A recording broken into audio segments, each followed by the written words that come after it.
It's Tuesday night. That means that we're live because that's pretty much the only way we do this show at the moment. Matt, how's the button pushing going? Good. Tech Talk Taco Tuesday is the show where we talk about motorcycle and motorcycle-related products. My name is Jimmy Lewis. I'm a washed-up ex-motorcycle racer, and I teach a motorcycle coach. Am I one of those? Motorcycle coach? I guess as long as I get my certification renewed, which I'm working on. I don't think I've committed any felonies, so I should be okay at that. I know CPR, and I know what it's like to be hot. Mm-hmm. You know how I know this? Because you get out there and you ride. Also, you run. I get out there. This is right. So I'll tell you something a little bit later about how I got out there. And I got out there, but anyways, this is Tech Talk Taco Tuesday number 195. That's TTTT if you're for short, if we hashtag it. Basically, we answer your questions. This is the way this show works. It's a place where if you've drummed up a question last week, working on your dirt bike, about the way your dirt bike handles, about what the next bike you might want to buy is, whether it's a dirt bike. Basically, if it has knobby tires on it, we can talk about it.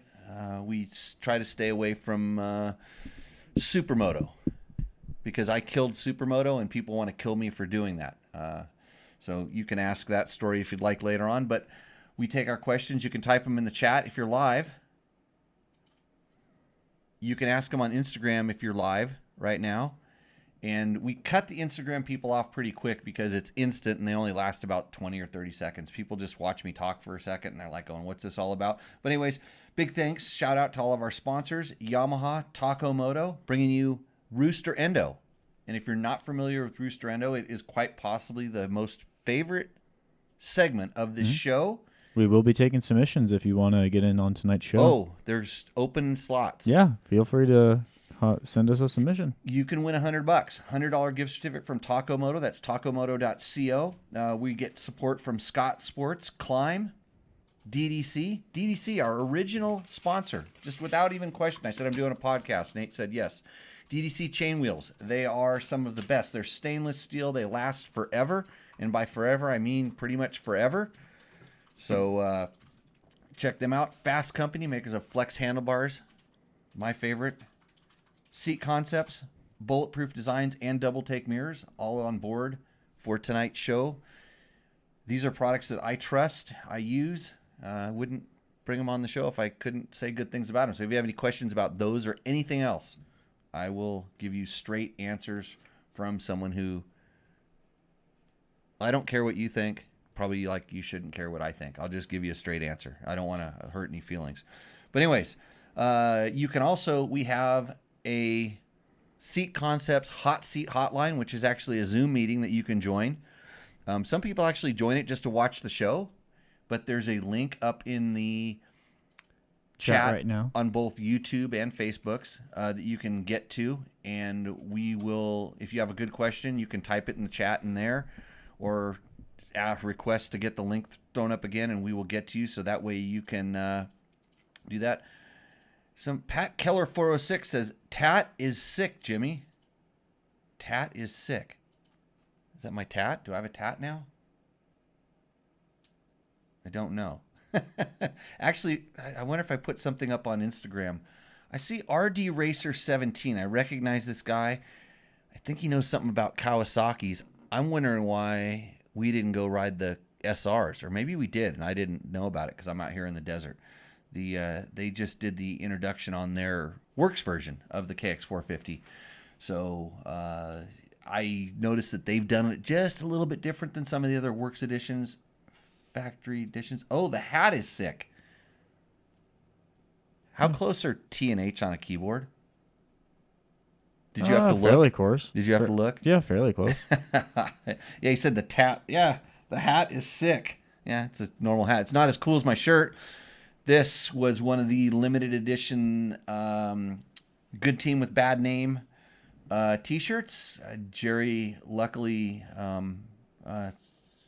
hooked me up with one. I got sponsored again. So it's amazing what happens if you get pimped out. If you're pimping out the club, the good club with a bad name. So anyways, thanks to our sponsors. Thanks to everybody for asking the questions tonight. We've got a few. A lot of people commented on our videos. We had a Yamaha WR450, a 2023 Yamaha WR450 video go up this week.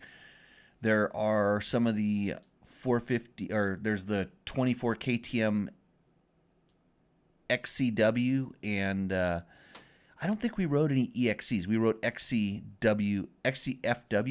Trevor rode a few of those bikes. Videos and impressions up. And then, of course, the one that all the questions came in from, the Cove 450, which we've been talking about for a few weeks now, because I think this will be the third consecutive show that we've talked about it.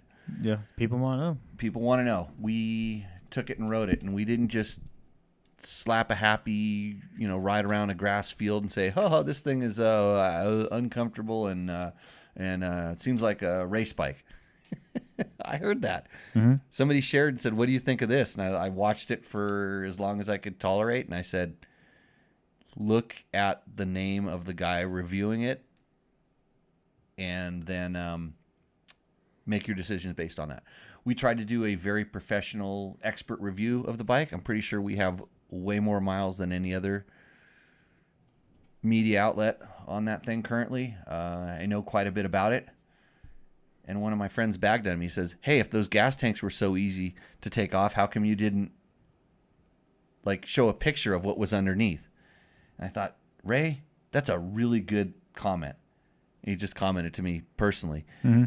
Because I said they're easy to take on and off. The one thing I forgot to mention is that I didn't disconnect any of the hoses. Mm-hmm. And when I did take them off, I took the 3 bolts and pulled the tanks off the side. There was a couple things I needed to disconnect, and I think that would have taken, because I'm holding it with kind of 2 hands. I could have probably held it with one hand, reached in the pocket and got the phone out and shot a picture. But it would have been a picture on my phone, and getting the photos off my phone onto the videos are a pain in the ass. And so anyways, I didn't do it. So, yeah, Asherito will try to join the Zoom chat later after I finish my math homework. Man, we should give that guy, if he's really doing his math homework, mm-hmm. and he's ignoring this, that's a really good, that's a great thing to do. Keep it up with the homework, buddy. Yeah, more people should do math homework. That's dedication. Anyways, they do have quick disconnects on the Cove tank, but there's also on some of them there's multiple hoses. There was a wire for the fuel gauge, and then there was one of them had multiple hoses on it.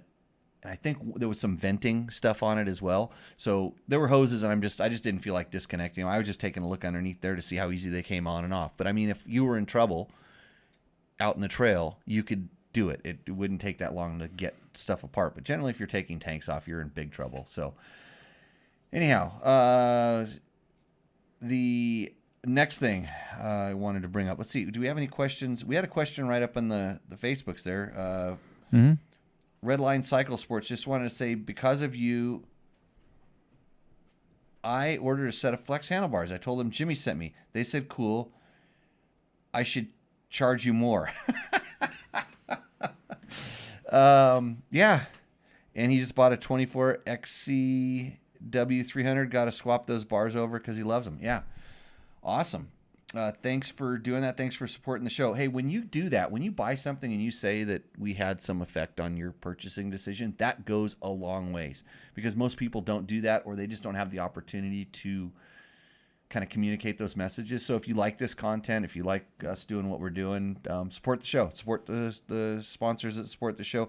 I mean, that goes for any sort of outlet that has sponsors. If somebody is pointing you into a direction, or you use the information from somebody to accomplish something, you got to thank them. And if you kind of got it for free, you may not have really got it for free. We might be sort of advertising to you, which some people feel like we do, but I dare you to ask me about a company that doesn't support the show, and I'll give you an honest answer, good or bad. It'll be an honest answer. So, Matt, question number 1. Let's go to the. You want the chat really quick, or do you want off the sheet? Let's go off the chat because they're there and live. Let's handle these people. So Horvis Turner had asked while we were still starting the show. I took your advice and got the FE350 instead of the FE250. It's still crazy gutless. Will an ECU fit from the FC350? 2018 FC FE350 instead of the FE250. Okay, it's still crazy gutless. What?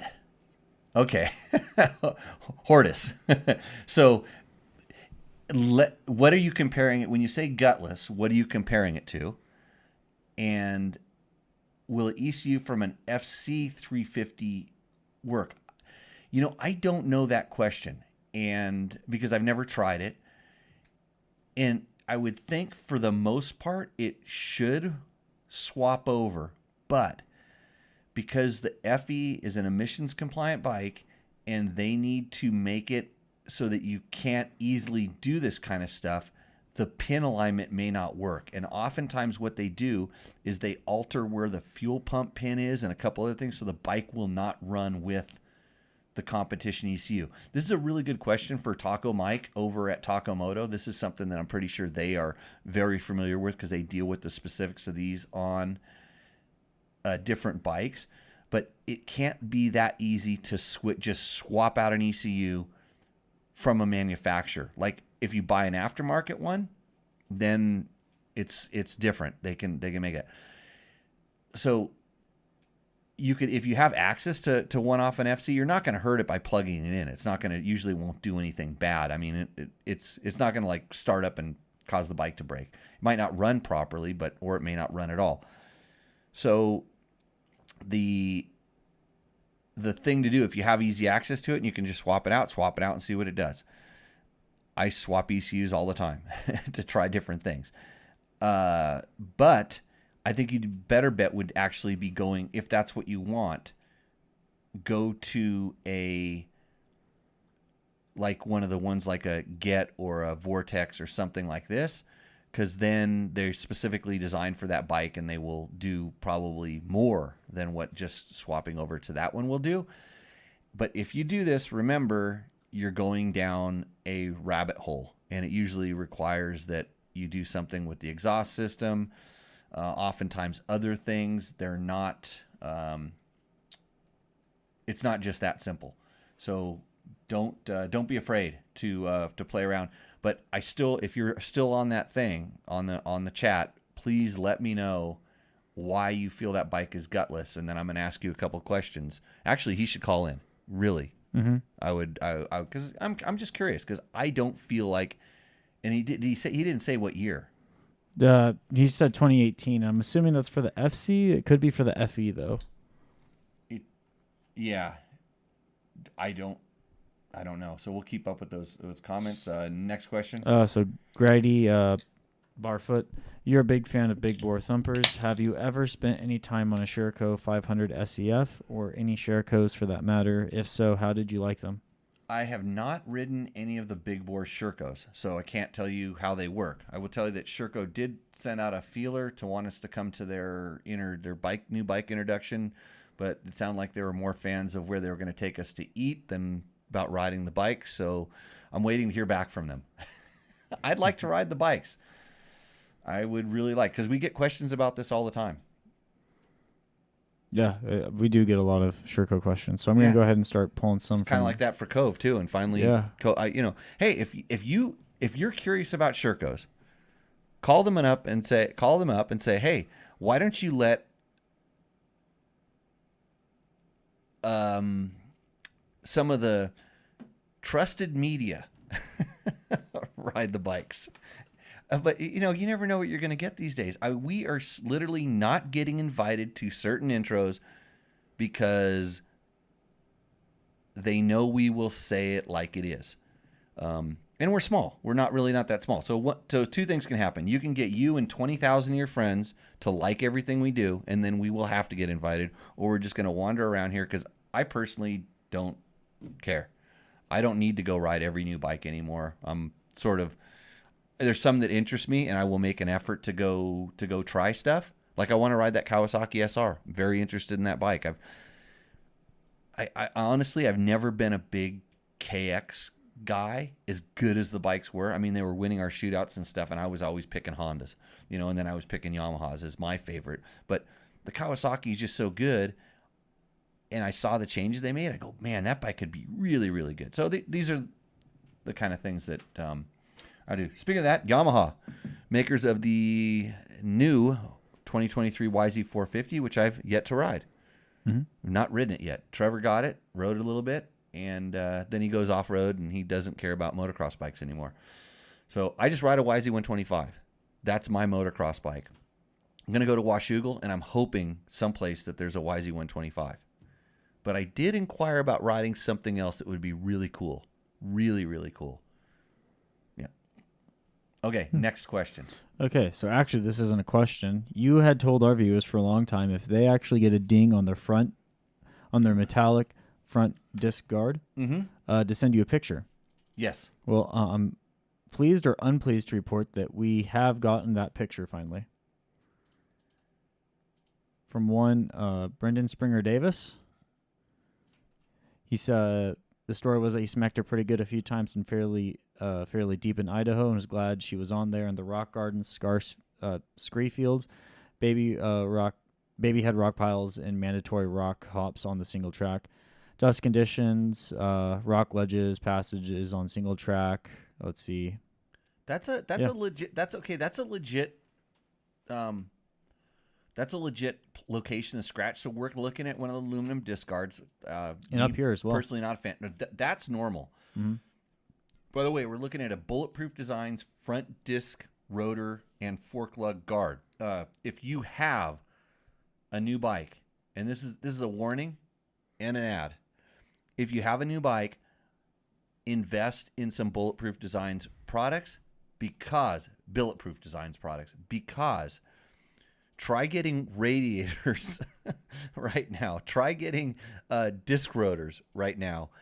There's a lot of stuff on back order, and buy it when the bike is new, because once you bend it a little bit, some of that stuff doesn't fit very well, and you're basically gonna save money in the long term.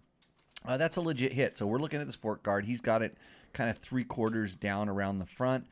That's the kind of thing that would allegedly bend a disc rotor. But I'm looking at the direction of travel. That thing could really, that was a good hit. So, he wins.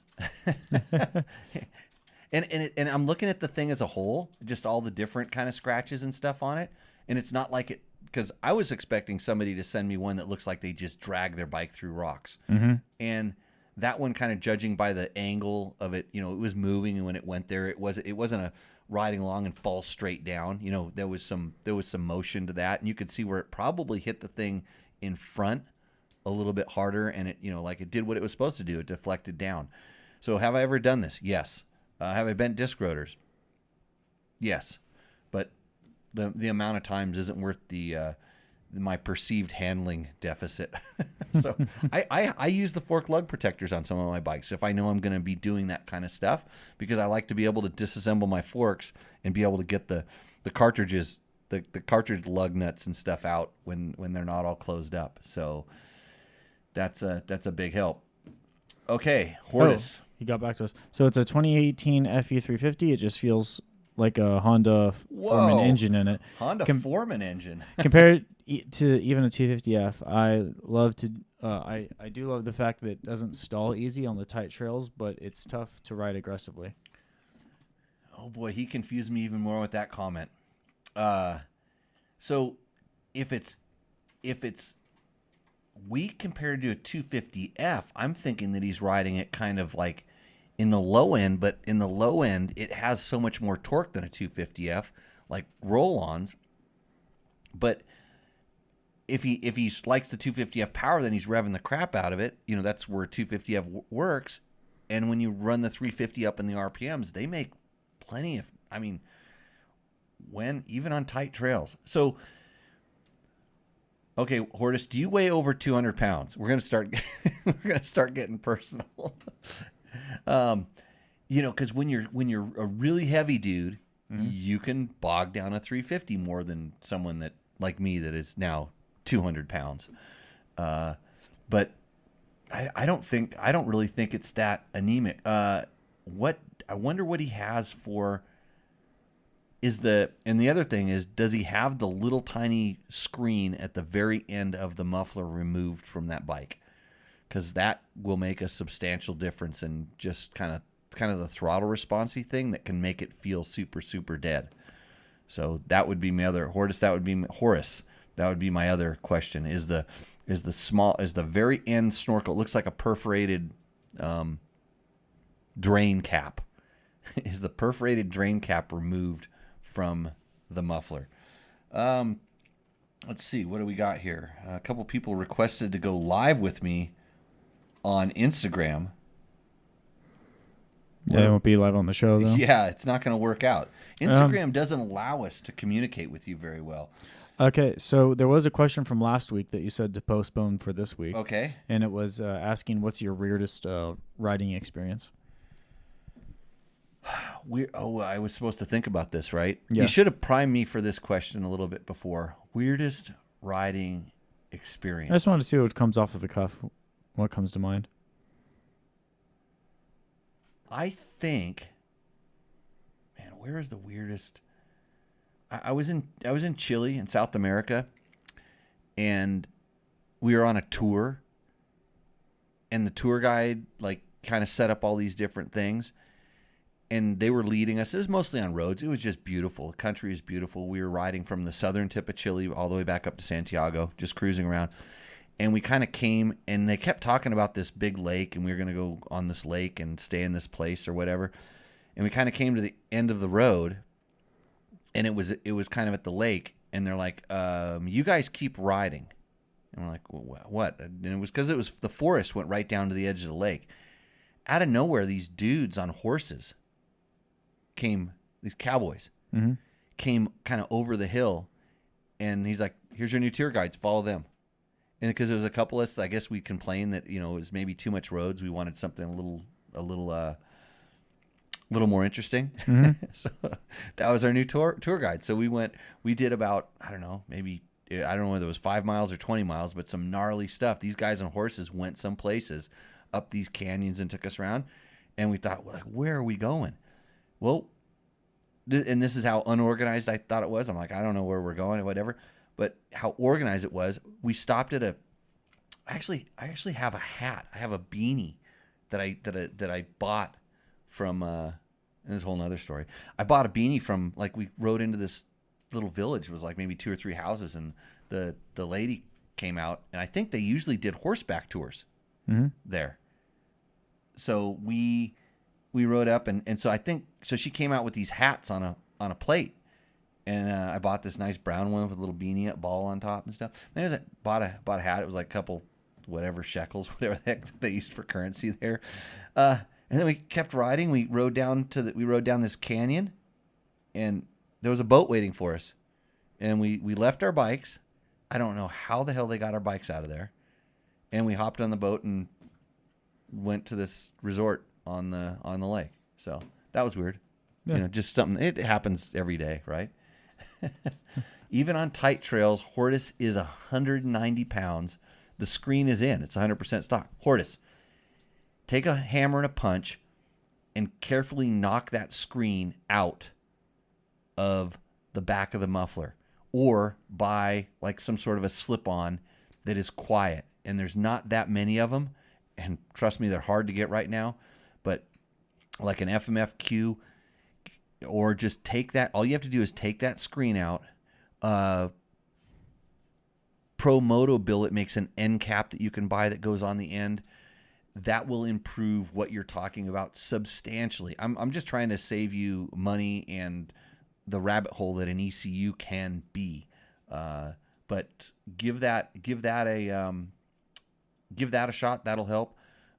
But don't go to a big open muffler, because then you will need the ECU to compensate for the fueling. Or go to Moto, check out what they have to offer. They can offer you all kinds of different solutions for especially those kind of bikes, the FEs, the EXCs, the basically street legal dual sport dirt bikes. They have really good selection of stuff for that, and they will bring you Roost or Endo. So when you get your bike all dialed in, send us a picture of it, and we can go from there. So we have another question here from Kyler Stoker or Curly Stoker. Yep. My 2017 TX300. He changed his name back. Yeah. He went back to Kyler. The rear tire bearing. Let's see. Rear tire bearings, like every 80 hours, they are gone. Stock, all balls, Tusk, they all do it. Just ordered some SKF ones, but front and rear just don't last. Hopefully these SKF ones do, or I guess I got to stop quadding the mountain ranges. Have you had this issue? So, Kyler, no. I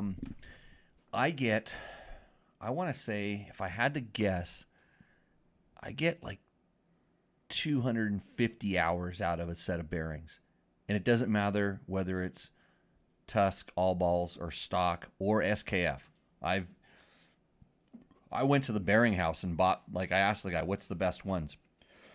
They all seem to last the same amount. What is killing your bearings is moisture and dirt. And whether you're hard on it with the pressure washer or just where you're riding as a moist environment, a lot of times, when you're in moist environments and there's a lot of heat change, it heats up and cools down. That can attract some moisture. I have, in my old days, I would go in and actually peel the little seal off and pack extra grease into bearings. I haven't done that. I'm not that much of a poor person anymore. But I think I was actually possibly, we're in drier environment out here, but I think if you were in a wet environment, that would actually cause a little bit more problems for that. But 80 hours isn't bad, especially if you're pressure washing the bike. I've seen people like Matt that like to, get all the grease off of the axle while it's mounted on the bike when you started pressure washing. Oh, yeah. Well, got to make sure it's nice and clean for the axle. On your notes of how to improve the show, change the camera angle every more so often. Yeah. Yep. I noticed that on the last one too. Mm-hmm. Hey, we're looking for, if you have any ways to improve the show, we're looking for comments. We've got a spreadsheet. We're working on a spreadsheet to help improve this show. I mean, we're almost 200 shows deep, and we got to tighten it up, make it a little bit better. So next question.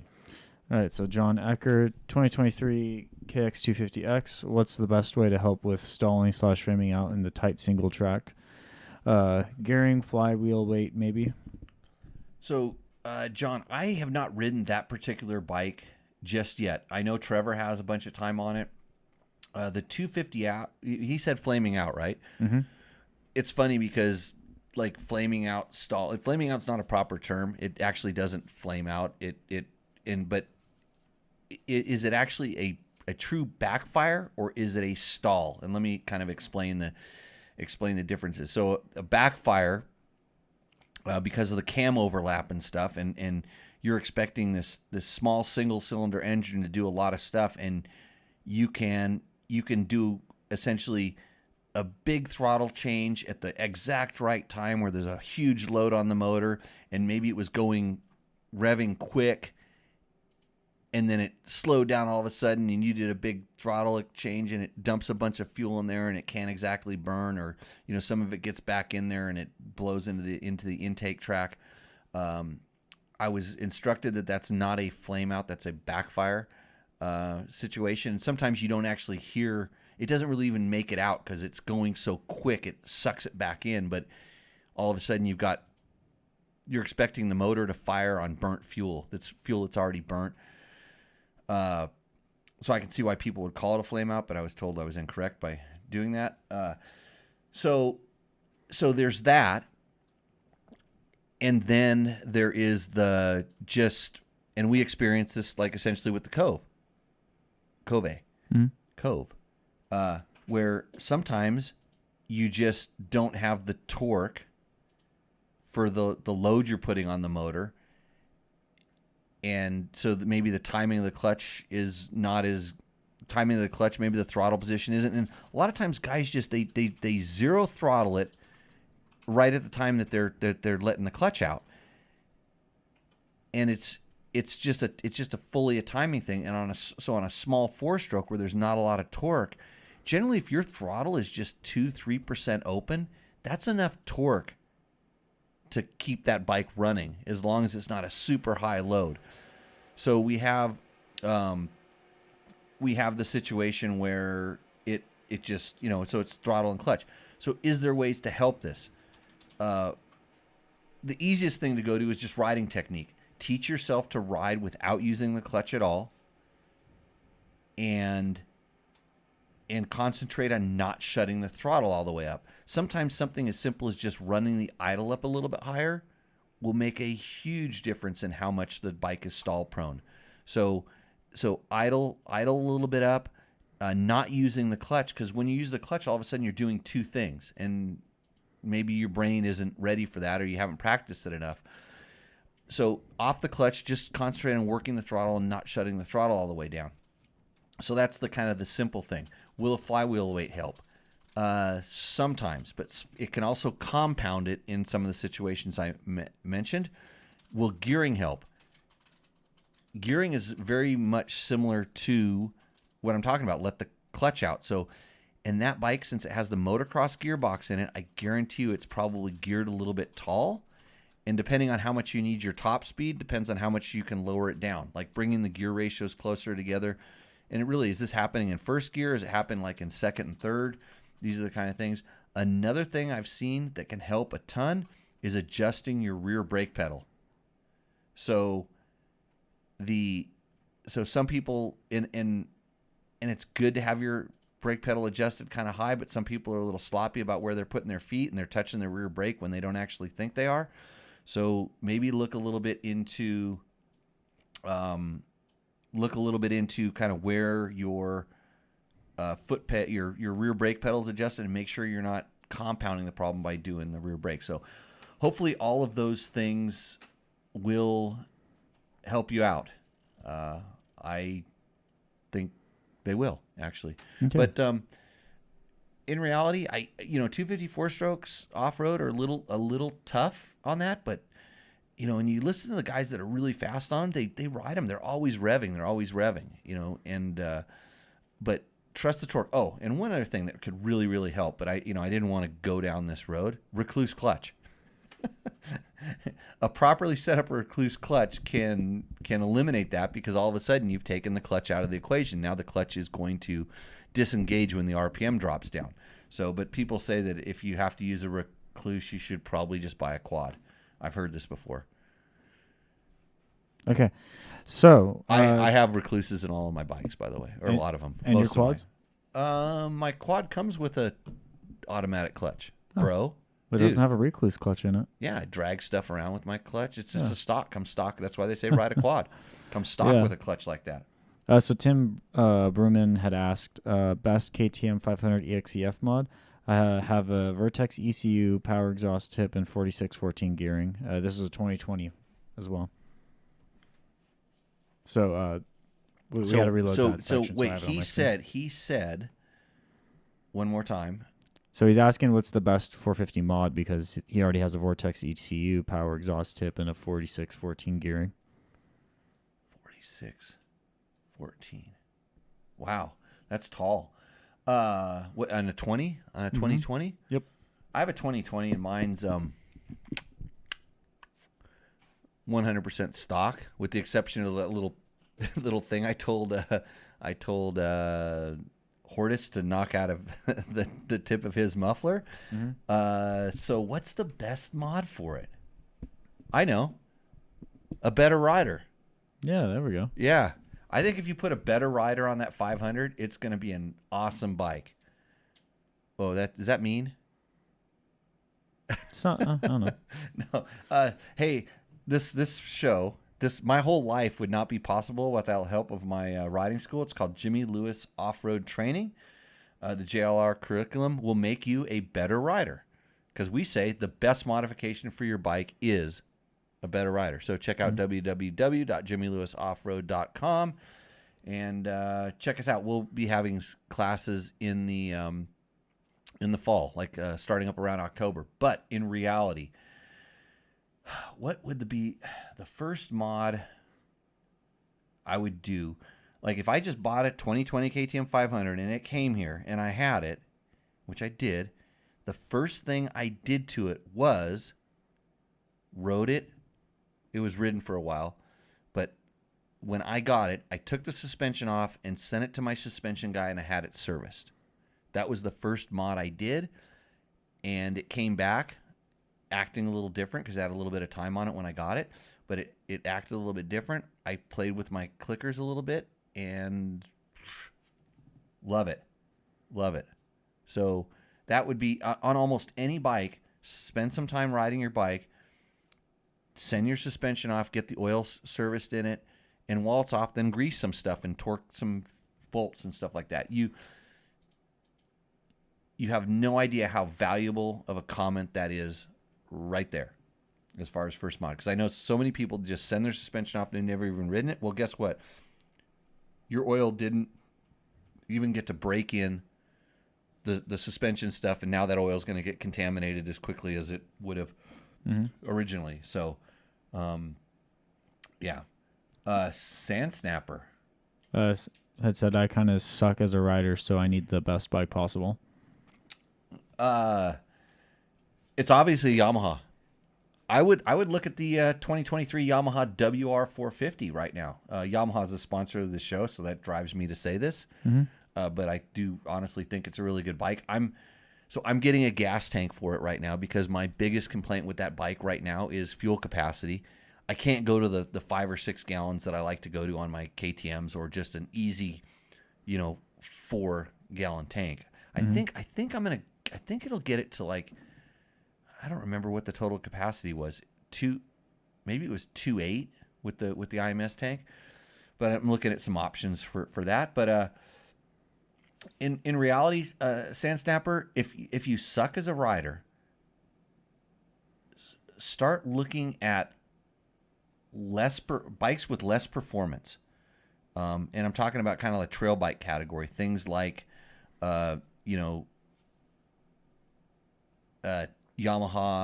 TTRs, Honda CRF-Fs, stuff like that, and just work on the riding, because the power isn't going to get in the way of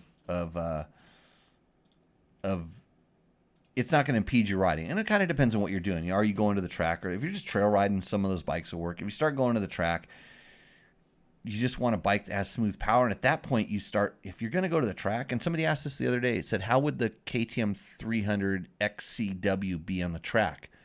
My question is like, well, what level of rider are you?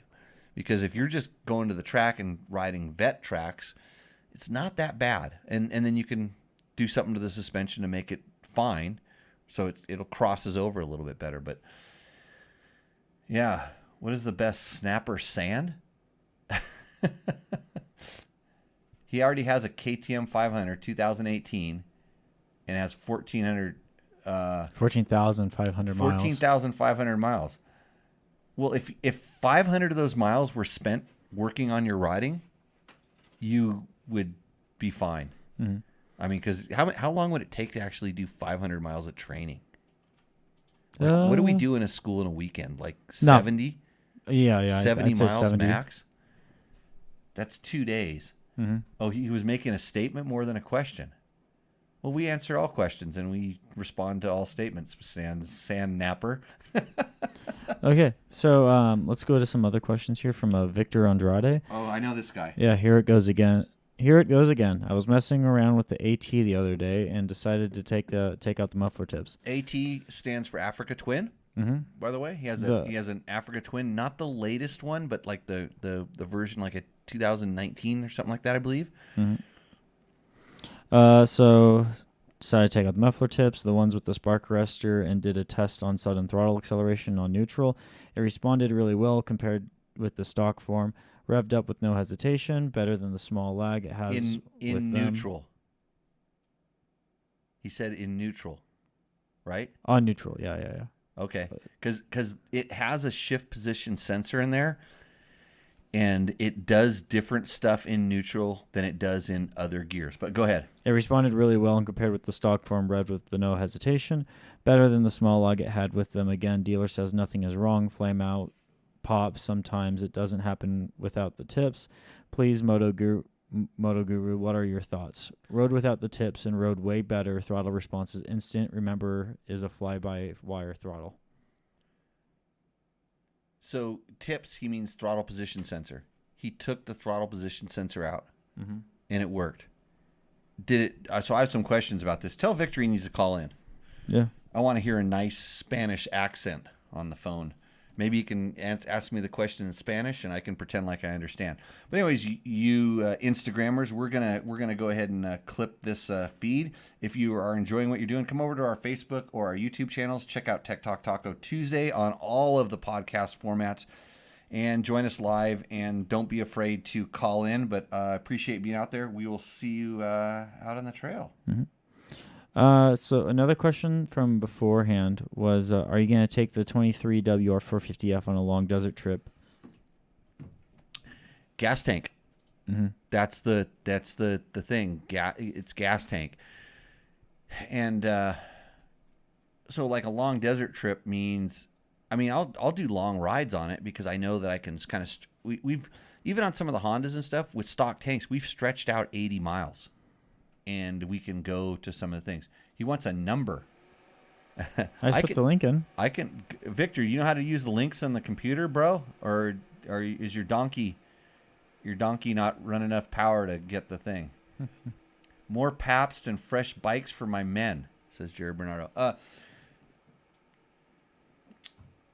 Well, yeah, get him. Send him a link. I can patch him in via the phone link. Maybe just do that too. I can do this. I'll work on it. Actually, Victor, we're gonna call it. Actually, Victor would be great for Roost or Endo, wouldn't he? Yeah. Which we have open spots still. We have gotten some, but we could use more too. So here's how not to win Roost or Endo, my friends. Don't run out into your garage right now and shoot a picture of your bike. But if you do, make sure you pull back enough so we can get a good look at the garage. Because we don't really care about what's in your garage at all, but we want to see your bike. Do not grab your wife and have her hang out over your bike or something like that, wearing something that maybe she shouldn't be wearing when you take a picture of it. You know what I mean? Mm-hmm. That's the kind of thing that's going to go public. Don't do that. Don't do that unless she's on OnlyFans and she's trying to promote. Then it's all good. We'll collab with that. But anyways, yeah, send us a picture of your bike. Tell us a little bit about it. You don't have to give us the full breakdown. We don't need to know every piece on it like it's for sale. We're just telling you whether your bike roosts or endos. We learn a lot from this. You will learn, and you could win $100 from Takamoto. I would like to talk about one of my favorite companies, Seat Concepts. We did that 16-hour day on our way back from Washington, Matt. Remember that 16-hour day? Yeah, my ass remembers it. Monkey butt is what we call it. Mm-hmm. Matt got monkey butt with a stock seat that's actually pretty good. I had no such thing because I had a Seat Concepts tall rally seat on my Tenere 700. I could sit down, because we were doing a lot of sit-down style riding, I could sit down all day. Actually, I had to sit down a lot because I was carrying a stupid tank bag that I hate. And it made it hard to stand up because I couldn't lean forward because I have the Achirby's tank on it, the big tank, and it caused that tank bag to actually sit back into that pocket where I like to put my my special places. And I couldn't lean forward like I wanted to. I had to kind of stand more upright, and I was doing we'll call it the standard issue position adventure rider thing where I was falling off the back of the bike if I accelerated. So. Jason, do you have something that you want to sell in Roost or Endo? You could submit it. But anyways, so I sat down a lot on that ride, and I had no such issues on our 16-hour day, Matt. Seat Concepts, saving asses since 2009. Go to seatconcepts.com. Tell them Dirt Bike Test sent you, or ask them if you can get the Jimmy price increase. Go there and say, Jimmy Lewis told me if I called you, you'd charge me more. Know what I mean? Mm-hmm. Just joined, would like to make a call about a friend's XR650L running hot. And we're going to probably get a call about this. Yeah, well, there's the hot seat hotline. This is what we have the Seat Concepts Hot Seat Hotline for. We welcome you to chat us up on that one. We try to be nice to you. We have a lot of questions we're going to have to get to, right? Mm-hmm. Okay. What is Brendan Springer Davis? Oh, that was the front disc rotor. Oh. And that was the story he kind of threw in there with it. Okay. So we're just riding experience, so we can go into those Cove questions. So speaking of the Cove, if any of these questions were not answered in the video, mm-hmm. then I'm gonna take some time and answer them. If they were answered in the video, because I kid you not, like I put the video out mm-hmm. and it's 20 minutes long, right? Yeah, and then you just get a bunch of people to say, "What do you think?" I had questions within 6 minutes of it being published. People asking questions, mm-hmm. and I don't know if do you get an award for being the first person to ask a question on YouTube or something? Maybe. Yeah. So they were asking questions before they even watched the video, and their question was answered in the video, sometimes in great detail. Mm-hmm. So the reason I do videos, the reason I write anything, is so I never have to think about it or repeat it again. Yep. I'm going to start doing a lot of tech tips like that, and then we don't have to do the show anymore. Mm-hmm. I just say, you just go, this whole show will be, you should just watch the video, follow us on Instagram, check us on Facebook. The answer's there. Oh, yeah, go to www.dirtbiketest.com and type your question or the product you're interested in the search menu, and you'll probably get an answer. It's amazing. So that's what RP want to know. Watched your ADV tire changed video for the T7. What do you use to prop the T7 up to get the wheels off? Let's see, to get the wheels off the ground when on the trail if you need to change the tube. That was you channeled your inner Logan in there midway through that question. I had to press 3 buttons at the same time and read that question. Okay, so RP. So that bike right there, I actually just rolled my regular car wheel jack over there, and I have a really awesome Aturbi skid plate on that bike, so I just rolled it underneath there, had the bike on the side stand, put it in the front part, cranked it up just a little bit, front wheel came off the ground, pulled it off, and I switched the wheel and did the thing, put it back down, moved it towards the back, cranked it up, put it on there.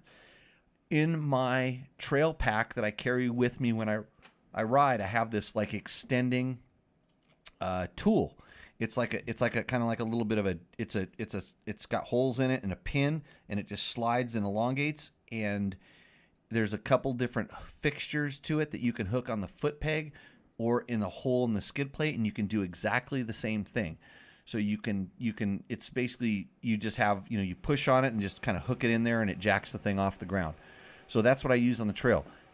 In that video, that was a second set of wheels. So I had a set of wheels on the bike, and then I put the tires on it, then I swapped them out. So, but anyways, I wish I knew the name of that product, and I guarantee you if that company sponsored this show, I would be telling you what it is. But I may on our commercial break run out to the shop and grab that sucker and show you what it looks like, but I don't necessarily remember who makes that. There was a company called, I believe it's called Best. They made a cycle pump. It might have been one of their tools. Best motorcycle products. I want to say Best Rest, but I don't think that's exactly what it was. But forgive me if that was if that's your company. But it was a really good. It's a good little tool. Super compact. It's essentially like a second kickstand that will allow the bike to stay up off the ground. And they're quite popular with guys that do a lot of off-road riding and touring. So, do we have another one? We actually have the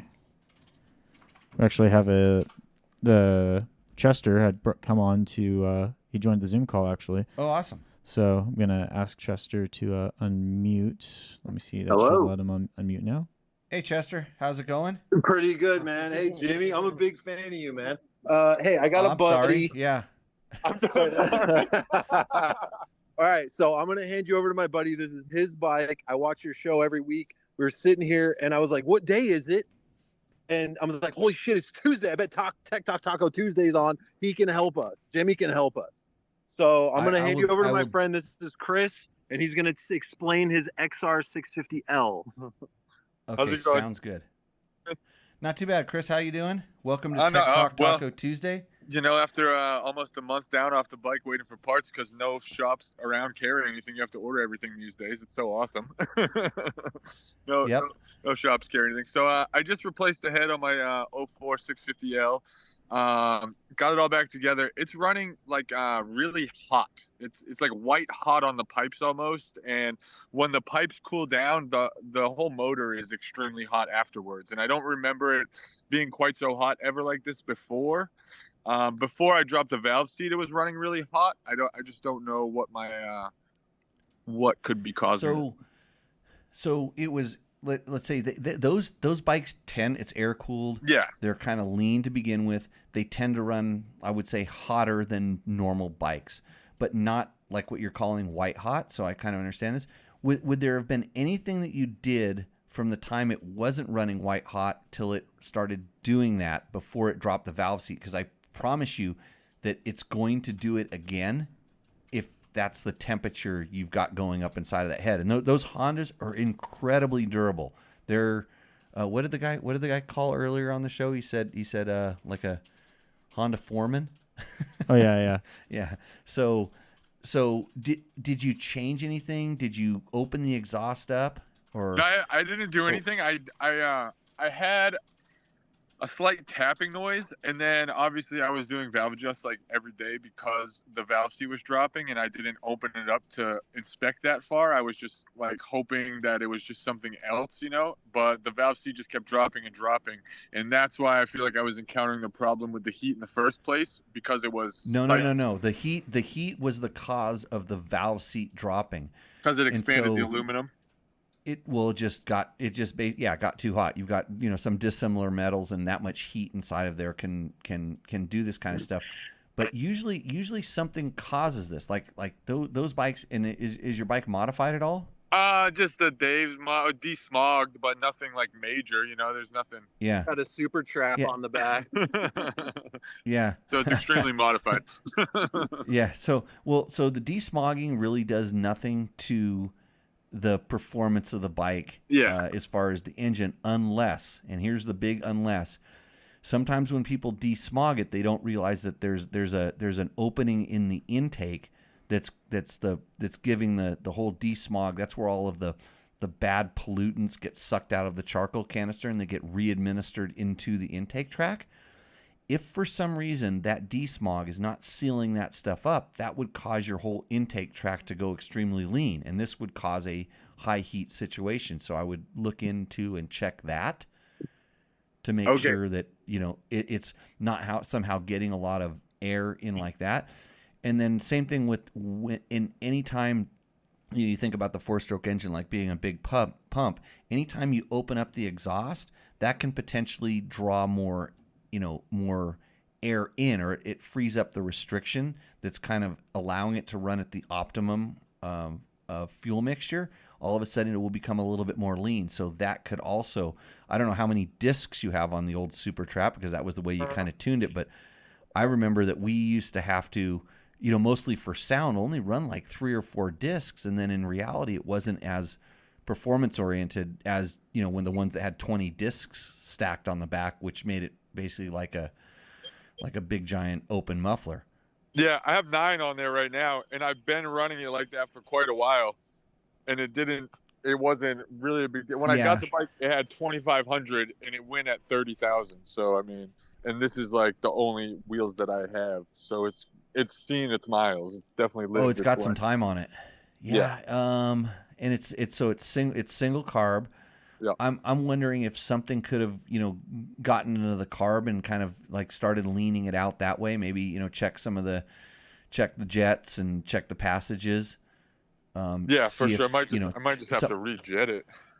Yeah, it could be, like I said, it could just be like a lean. It could be something simple. I've seen it where, there's some gunk in the carburetor, some junk that's down there. and it kind of idles and runs fine. And then when you start getting on it, that little piece of junk goes up and like semi-plugs the main jet. It gives it a little hiccup. And then you come off of it.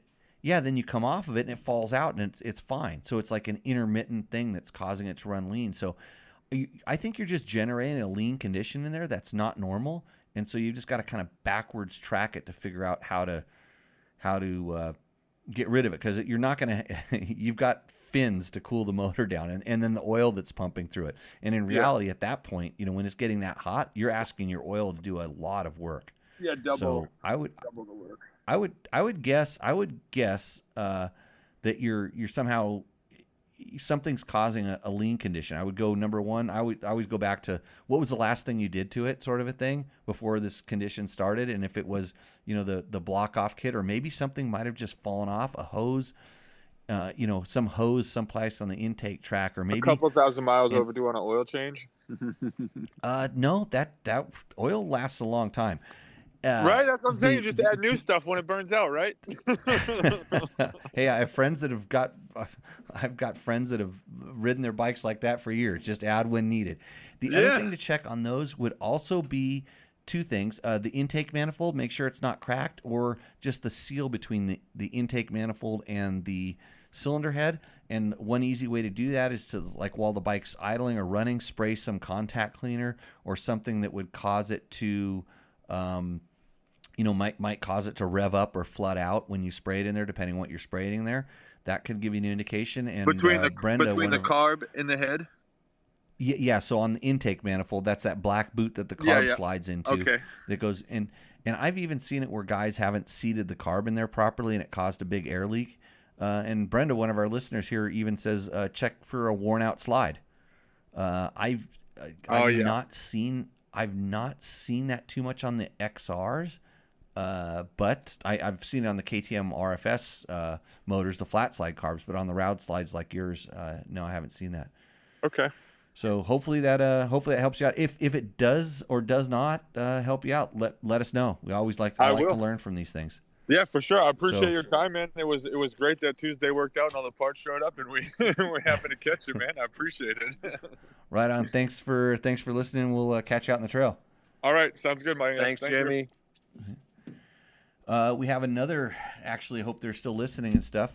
George, might the fuel cause the heat issue? I haven't seen the fuel cause much heat issues. The fuel usually like boils and cause the bike to run like crap. But if it's kind of running consistent enough to just run super hot, I don't know if that would be an issue. Could be. I don't think the fuel's really gotten that bad just yet. And that bike is designed to run on really, really bad fuel. So, I do want to chime in. We are full on Roost Endo submissions. So if you're looking to get in tonight, we're full. But if you want in next week, you'll be at the front of the line. You'll be front of the line. Yep. So Dan says he likes my hat. It's good, Dan. Thanks. Matches my beer. Yeah. And with that, you know what time it is, Matt? It is time for a commercial break. We're going to take a quick commercial break. Hey, enjoy our little sponsor commercials here. It's going to give me a second to maybe run out and find that little stand, and we'll see you on the backside of this. The defending champion, the all-new Yamaha YZ450F.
What's up, Moto Buddies? Mike here from Taco Moto Co. What is the Taco Touch? It's the best service in the industry. Virtually 24/7 tech support via email or text, and it's like having a dirt bike doctor on call every day of the year, helping you fix your bike or recommend parts or setups for you.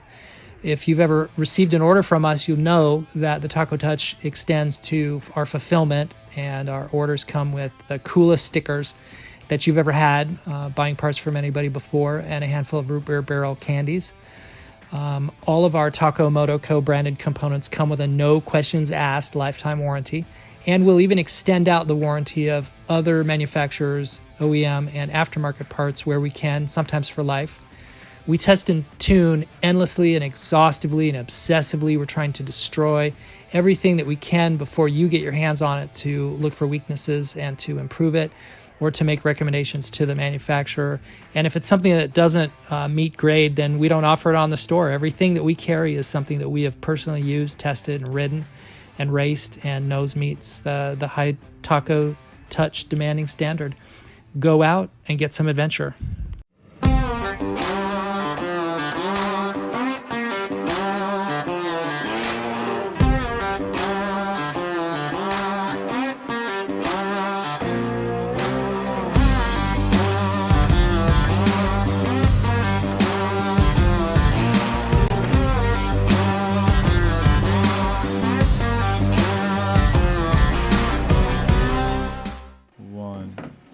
And we are back, ladies and gentlemen. Thanks for joining the show again. We also have a guest in the Zoom call. Guest, one or two?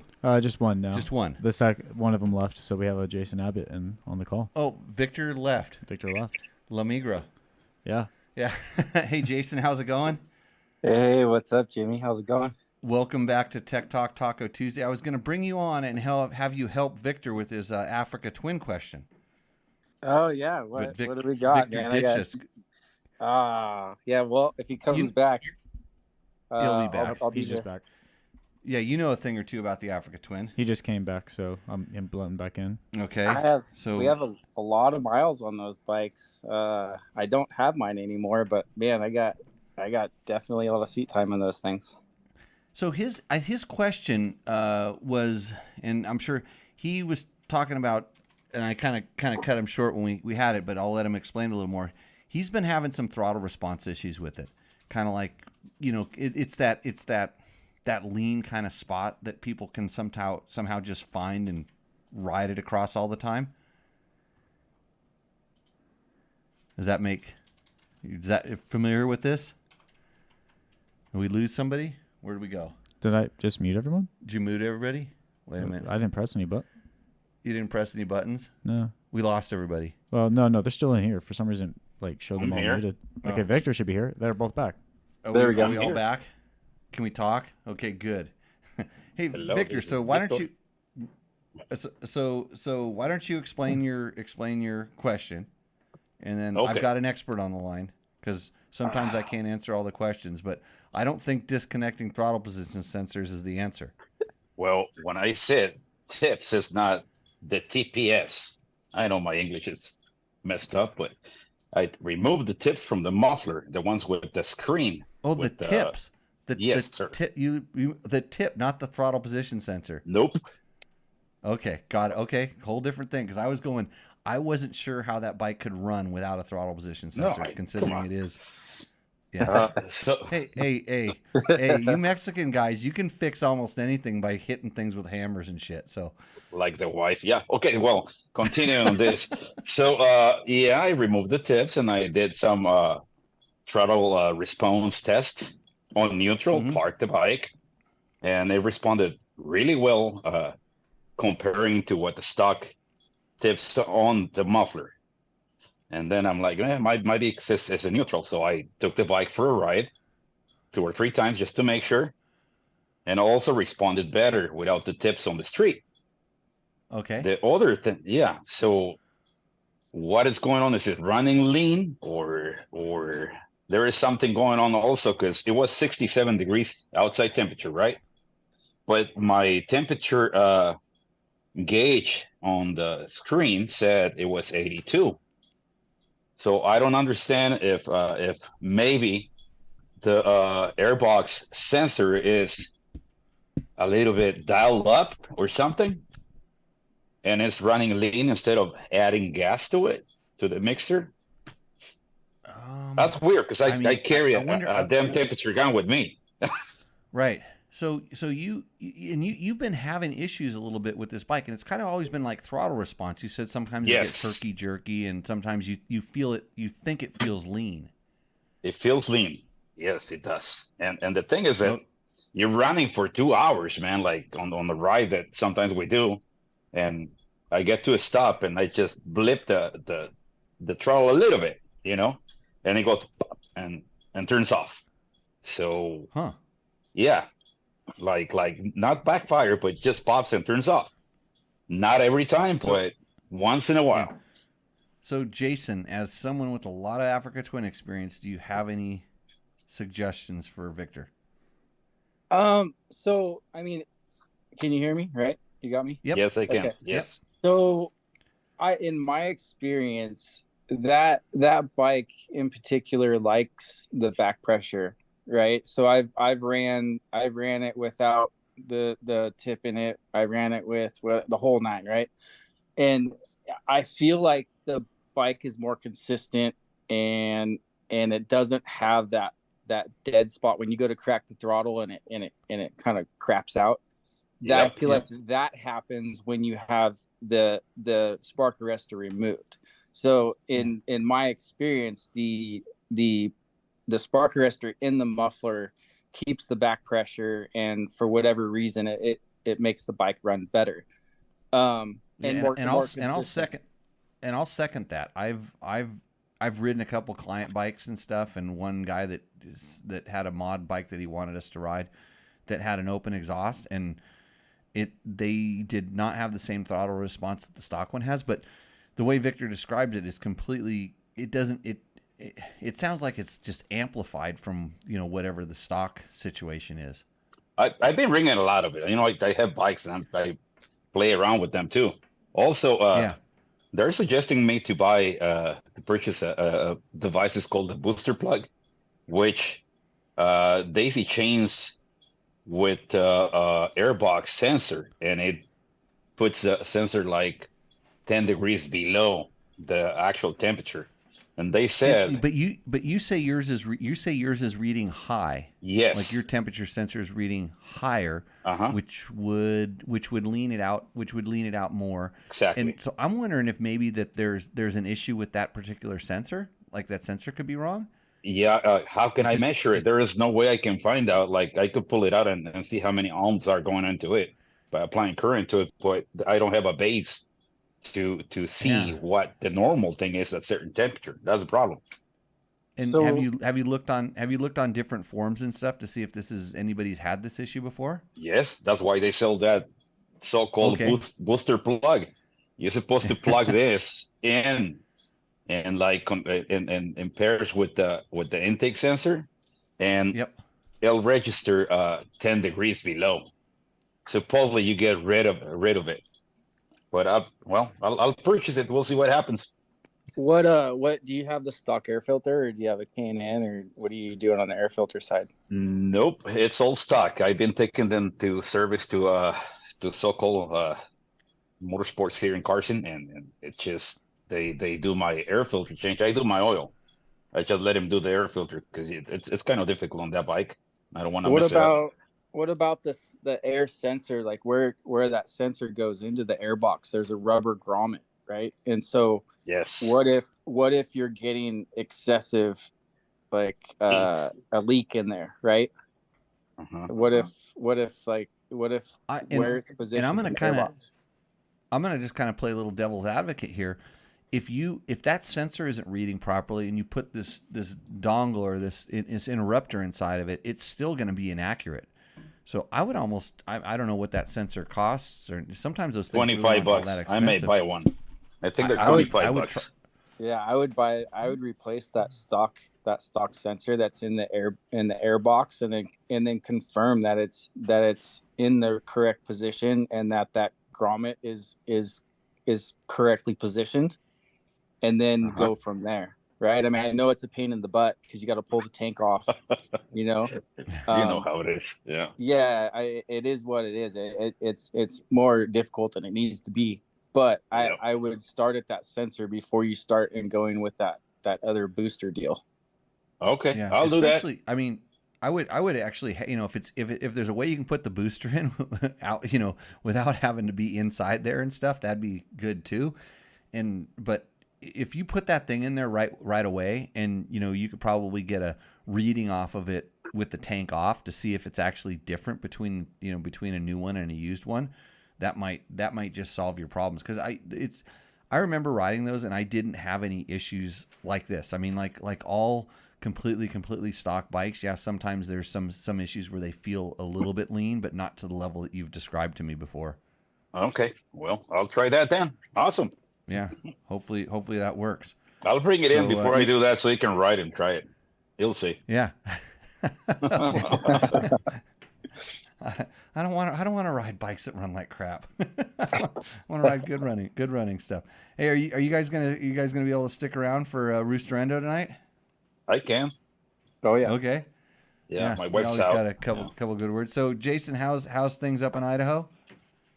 Things are amazing. We got a little bit of heat wave recently, but I went up to Idaho City yesterday and escaped the heat. We were about maybe 10 to 15 degrees cooler up there. We got some good single track and 2-track stuff up there yesterday. So rode till it got dark and came home, and now we're hanging out. We're gonna probably go back up there tomorrow. I got a buddy from out of town, so I'm showing him around and having some fun. So things are good though.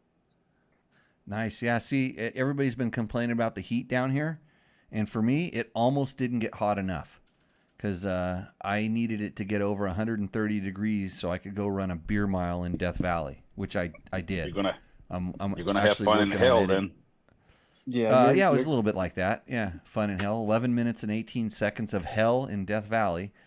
So I did a nice little beer mile. So I'm now completely over the heat, and I think I'm going to go to Washougal this weekend. No, I know I'm going to Washougal this weekend and watch a national, and then we get to do an Alpine Stars gear introduction / ride day on Sunday. So I'll be up in the cool weather there. Yeah, enjoy that. I miss the prime, press intro and media intro events. Those are always fun. I had to talk to one of your replacements down there at Honda about something that I would like to do that somebody else is doing that I want to do too. Riding a factory bike or something like that. But anyways, did you have a question for us today? Yeah, I did actually. So, as you know, I switched over to the other side and purchased a 23 KTM 300 XC. Right. I built it up a little bit just with some. You might have seen it. I don't know. It was posted on another media outlet site recently. I don't pay any attention. You should have submitted it to Roost or Endo, and I'll tell you what we think of it. Yeah. Well, maybe I will. No. So, just kind of building it up, and I'm kind of building a bike that I can use for every situation, right? I call it the everything bike, where I can ride at the track with my son and race at the local OMC track here in Idaho, right? In Boise, and then I want something, at the same time, be able to go out on the single track up there in the trails like we were yesterday. And so far it's been pretty good. When they say that if you try and make a bike do everything, it's not going to do anything very, very well. You're kind of going to sacrifice, but I feel like I'm almost going to break the code, right, with this bike. Okay. And then, but there's got to be a but in this story. So I'm just kind of, just kind of talking, but so something that I've seen, I joined the KTM, the TBI, Facebook group and stuff, and I see people talking. Something that I see a lot of people talking about is the excessive oil coming out of the silencer, right? And so the spooge coming out, right? And so recently KTM offered the ECU flash update, which is mandatory for all 23 model 300XC models. I don't know the other models as well, but for sure the 300XC. I had that done because before, yes, definitely I was experiencing that. There was oil all over the place when we ride single track, for sure. Really? And then so now I got the reflash. The reflash is definitely better. The white map is more responsive. It's cleaner. I enjoy riding it. The white map doesn't feel as kind of lethargic. It has some response to it. It's fun to ride. The top end is what it is. Even on the green map, the top end kind of feels a little flat, but we're out on the trails screwing around. But anyways, I still have the oil coming out of the silencer with the reflash after yesterday's. We did, I don't know, maybe 30 miles single track. Right. And it's still there. So I'm at the recommended, they say recommended 60 to 1 with the TBI. Right. Recently, so I have a FMF pipe and FMF silencer. So your bike is the XC. Yes, XC. Okay, I was somehow thinking XCW, and I was thinking oil injection.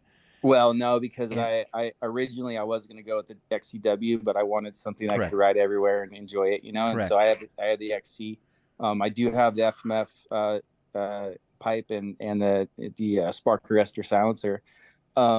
Something that is interesting that somebody said to me the other day. They said that if you are experiencing that, you're still experiencing that it's dripping oil, that if you make it richer, it will help combat that, which I thought that was like almost counterintuitive. They're like, hey, if you richer in your fuel oil mixture, or richer in the map, richer in the fuel oil mixture. So like they're like, if you go to say like 40 to 1 or 40 whatever 4 to 1, it will help kind of control the amount of fuel oil.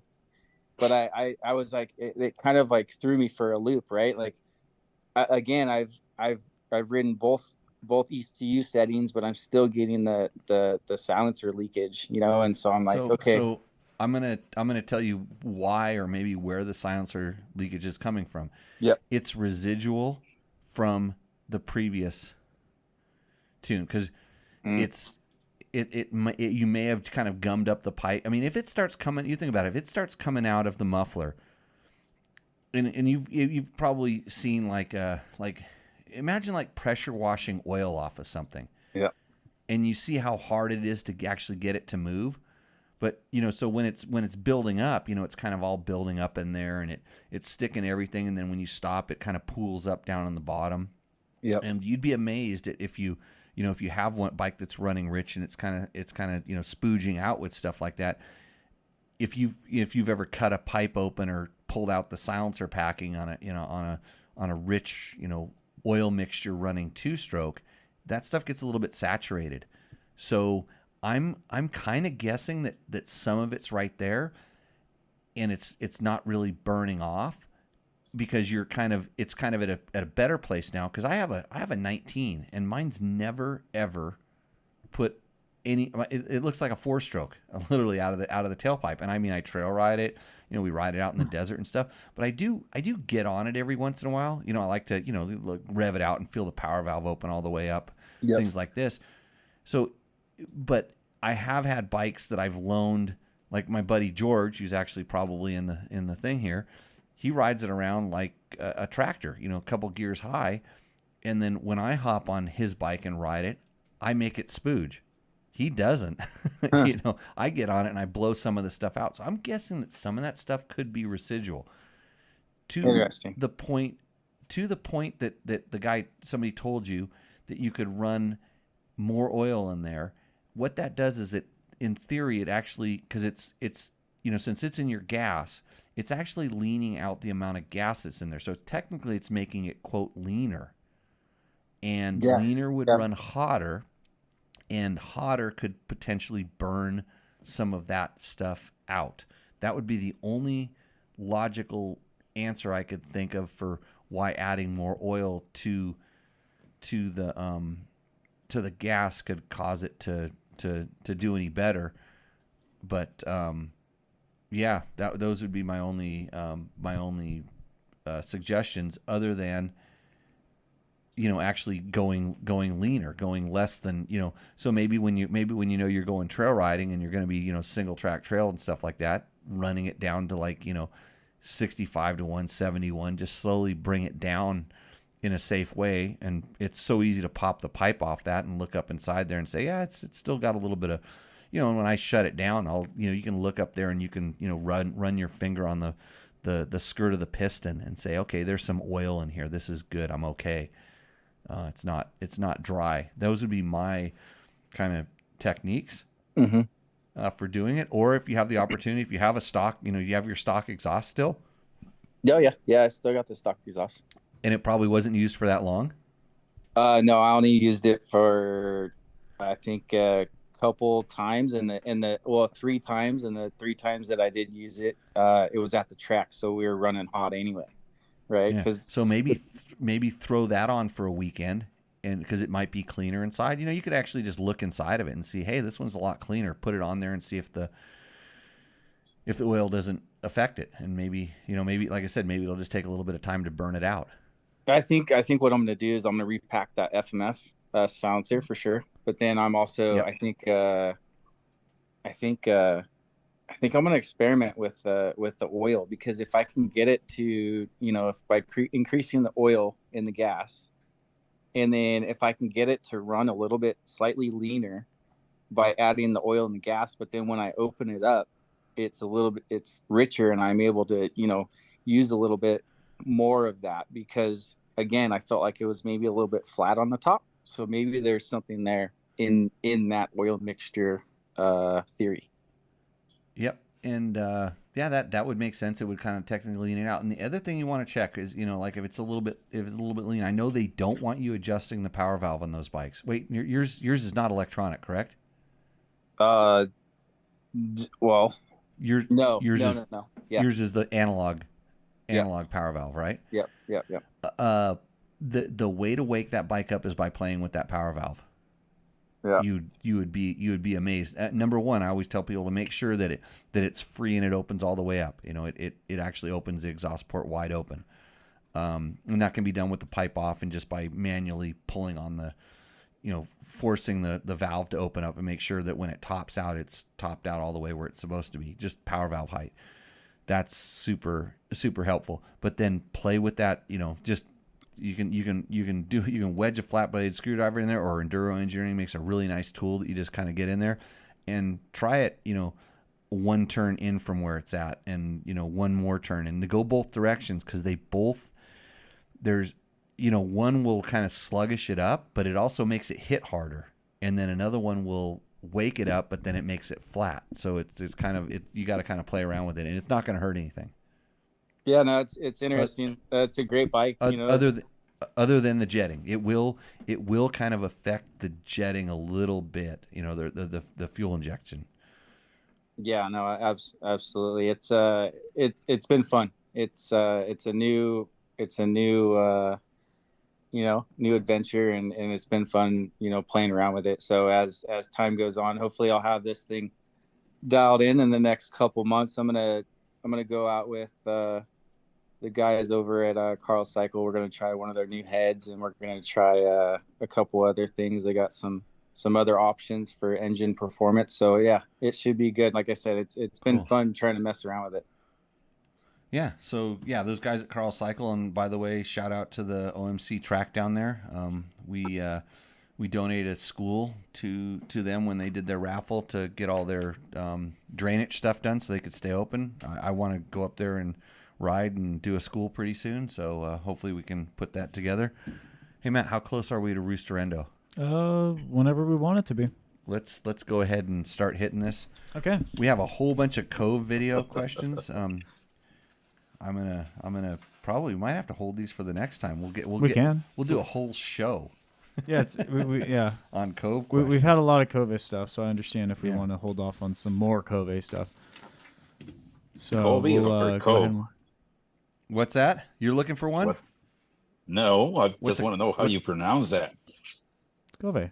Cove. I thought it was Cove. I'm pretty sure. I heard it from the dealer. Right. Cove. Yeah. I don't know if I ever heard Gary actually say it, but I know from the dealer he was saying Cove. Okay. Okay, so let's go into Rooster Endo here. So thanks again for everyone for sending in your submissions. And here we go. So the this first is brought one- to you by Taco Moto. That's tacomoto.co. If you are looking for some stuff, you need to go to tacomoto.co and they have your stuff. Whatever that stuff is. Even if it's an ECU, even if I've tried to scare away from ECU, Taco Moto has ECUs. They have custom tunes. They have really good support. They can answer your questions. This guy probably needs an ECU. Okay, so this one is going to be from Jennifer Zimmerman. Oh, sorry. This guy? Yeah, this Yeah, girl. we can do that these days. Hey, this Jimmy dude. and the boys. I took this pic in the Well, Washington she called BDR. us boys. Yeah. I took this picture in the Washington BDR in June. I just live over the border in British Columbia, the West Cunides? I don't know. Right. Here's my 2020 KTM 390 Adventure. Love this bike. Hadn't made a whole lot of mods, but here's the short list. KTM hard parts skid plate, KTM hard parts saddlebag brackets, Tusk soft saddlebags, seat concept seat, Tusk heated seat pad, Oxford heated grips, Kenda big blocks based off Jimmy's recommendation. Yes, 14 sir. tooth front sprocket, aluminum rear sprocket, and gold DID chain for the bling, because a girl's got to be styling. Suspension resprung and revalved for a 5'2", 135-pound gal who likes to ride it like she stole it, plus some dents on the exhaust and tip-over bars for riding up the mountains. Keep up the great work. Really enjoy what you guys are doing. Did she say foot pegs? Not that I She didn't list them. saw. She's got the gold foot pegs on that thing. Yeah, I Hey, didn't see them. are you guys able to see the bikes? I can see. Yep, good. The foot pegs, that's a good mod on that bike, by the way. Really smart mod. I'm liking that. That thing looks. I got 2 of those in the garage. It looks. I like that color combo better. Oh, she's in the chat. I did put on foot pegs. Yeah, those are some foot pegs. That lets you handle that bike a little bit better. That's awesome. I'm not a big tank bag fan. If you heard my little rant in the beginning of the show, I don't like where the tank bags like to touch me when I stand up. But I'm thinking this is a pretty sweet Chariot. It looks like it's in a nice place to go riding. It's some well thought out mods, especially I guess if you're from Canada, you have to heat your butt up. And so that's like we have the Seat Concepts Hot Seat Hotline, which Victor and Jason are on. Yeah, pretty good. Any comments on this bike, guys? I like it. It's out on the trail, so that's the most important thing about it. Yeah. No, I dig it. She's out there, making it happen out on the trail. The tank bag's a little bit big. I don't know. That thing's pretty Well, large. it's a small bike, so the tank bag actually looks makes it looks big. But yeah, I'm front going fender. They need the front fender extender kit so that if you get into muddy situations, that front wheel doesn't lock up. That's the only thing I can see. But other than that, like, it's a Roost for me, man. I'm gonna say the mirrors Endo. She needs some double take mirrors, but the bike Roosts. Bike totally Roosts. Okay, you're nice a triple Roost, man. Roost, Jen. That's a good one. Thanks for sending it. What's our next one, Matt? Okay, so Brendan Springer Davis. So this is I think the third or fourth bike he's ever submitted. Okay, so he's got a lot of bikes. So this is a 2019 KTM 790 Adventure R seat concepts that arrived promptly after a Jimmy shout out, and that's pretty much all he listed. He's got a big tank bag too. Wait, what was his name? With the tank bags? This is Brendan Springer Davis. Okay, he's not related to Jen because he looks like he's got the bigger version. He's like his bike wants to be the KTM 390 that she had. You know what I mean? Yeah. I think he's got gold foot. Yeah, he's got a backpack strapped onto his thing. He's got gold foot pegs too. Fasst Company makes some really nice foot pegs for bikes like this. Yeah, the impact foot pegs that have vibration dampening. He's got the Chibby's wraparound handguards. Right? What about the seat? That's a good ad. He's got the good seat, concept seat. That's nice. He does have the stock mirrors again. I don't know, people, if you want it, those mirrors would work good in the bathroom for, like, shaving the back of your neck like I have to do. Get some double takes if you want to work on seeing what's behind you. So this bike is it's green. There's a lot of greenery around this. It's in the bushes. Quick list. Did this come in just this afternoon? No, this one was from last week. It was submitted from last week? Yeah. Yeah, Jason, what do you got? I mean, it looks like he's on an adventure, right? I would hope he didn't just pull off the side of the road and put it in the weeds. Tires are clean. Yeah. He just between the last photo and this one, he took your advice on the high fender. Yeah, so the high fender is a plus. The seat concepts is a must have. He has some good tires. Like, I mean, other than the mirrors, like you said, and the backpack on the tank, like, it looks like he's going on an adventure.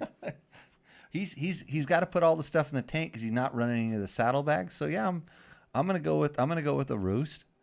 It's a Roost. It's a nice bike. Roost. Yeah. He's roosting. Yeah, Victor, he doesn't have to mess around with a temperature sensor someplace underneath the gas tank. Whatever. Yeah. Okay. So second Roost tonight. We're being nice. Yeah. Yeah. We're not even asking Matt's opinion. Like, where did you go? It's okay. But no one really cares about my opinion anyway. This is true. Yeah. I know my place. All right. So this next one up is going to be from James. This is an Adventure Bike Weekly. Yeah. So this is a 2018 KTM 1090R with flex bars and guards, double take mirrors, Scott stabilizers, BRP mount, Baja Designs lights, seat concept seat, Fastco foot pegs, Tour Tech racks, Wolfman bags.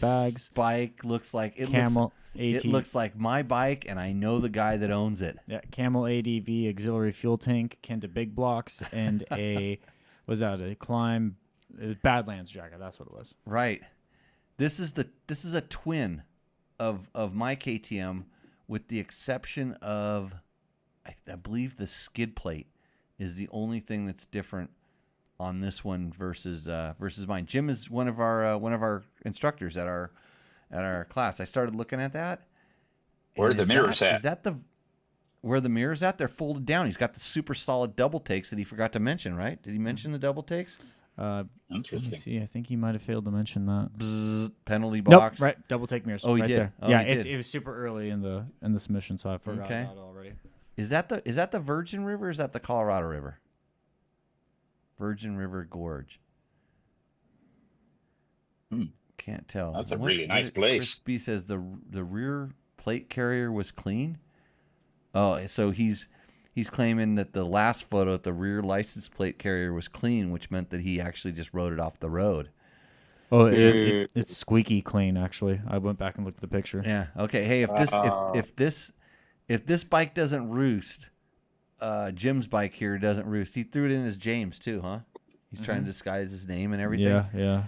Yeah. So if James's bike doesn't roost, mine is equally as bad. So I'm gonna have to say he doesn't. So I have W wheels on mine. I have a nice set of W wheels with slightly narrower rims.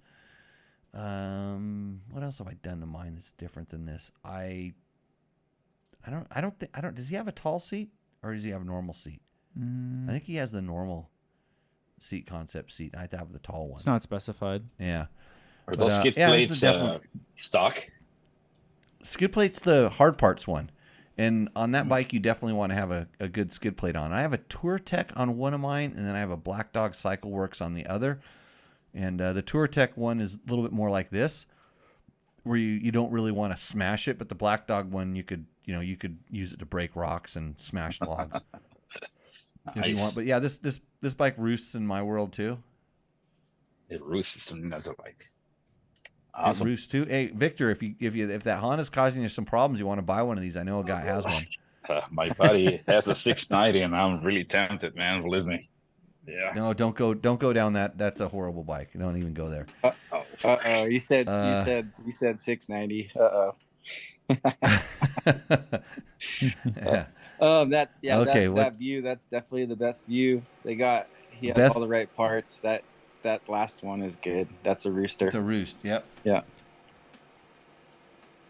Okay, so up next is going to be a Joshua Boot, a.k.a. Horace Turner from earlier in the chat. Oh, okay. 2018 FC250. The engine has a Cylinder Works 270 big bore kit, decked head, ported and polished, hot cam stage 2 cams, Vortex ignition, Okay, Pro Cam by Twisted Development. Hold on right now. I think we discovered why he thinks the other bike is a... Yeah. Now we're wondering why your 350 dual sport bike is anemic.